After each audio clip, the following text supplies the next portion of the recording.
Real music to me is when it comes from right here. Like, if it doesn't come from your heart, it's completely out of the question.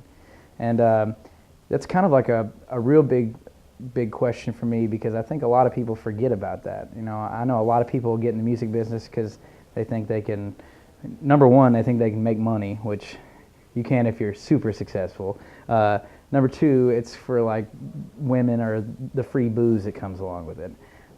That never was that big of a deal to me. What was really a big deal to me was getting up there and putting something across to the audience that they could not only relate to, but they can feel.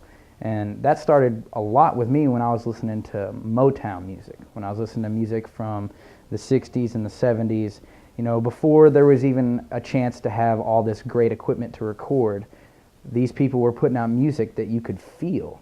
And it wasn't like you were just listening to it, you could feel it. You could just feel it. When it was coming through those speakers, you could feel it. People like Stevie Wonder, like that would be my number one, I'd have to say. Somebody like that.